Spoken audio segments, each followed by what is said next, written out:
নরসিংদীতে সাগর কলা চাষে ক্ষতিকর কীটনাশকের পরিবর্তে ব্যবহার হচ্ছে ব্যাগিং পদ্ধতি। এতে উৎপাদন খরচ কমার পাশাপাশি পাওয়া যাচ্ছে রোগমুক্ত সাগর কলা। এ পদ্ধতিতে কলা চাষে আগ্রহ বাড়াতে প্রয়োজনীয় সহায়তা দিচ্ছে কৃষি বিভাগ। নরসিংদীর সাগর কলার খ্যাতি দেশ জুড়ে।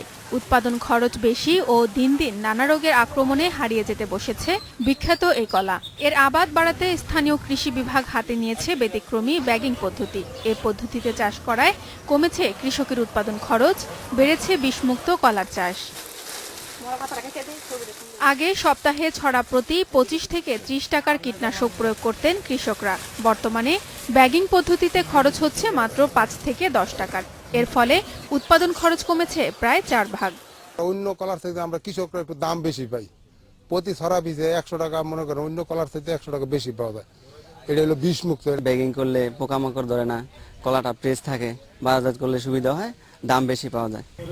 নরসিংদী সদর উপজেলায় প্রায় 7 হেক্টর জমিতে ব্যাগিং পদ্ধতিতে চাষ করা হয়েছে বলে জানান স্থানীয় কৃষি কর্মকর্তা। দামটা একটু বেশি পাওয়া যায়। নরমালি কলাতে আপনার একটু দাগওয়ালা কলার যে দাম মার্কেটে ওটার 100 থেকে 150 টাকা বেশি, এমনিতে কৃষকেরা দামটা বেশি পায়। চাষিদের এ পদ্ধতিতে চাষে আগ্রহী করতে প্রয়োজনীয় সহায়তা ও প্রশিক্ষণ দিয়েছে কৃষি বিভাগ।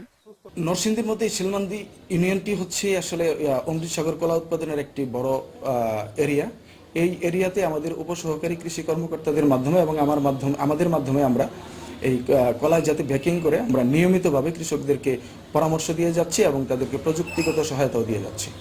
এ পদ্ধতিতে কলা চাষিদের লাভবান হওয়ার পাশাপাশি সুস্বাদু সাগর কলা বিলুপ্তর হাত থেকে রক্ষা করা সম্ভব মনে করে কৃষি বিভাগ।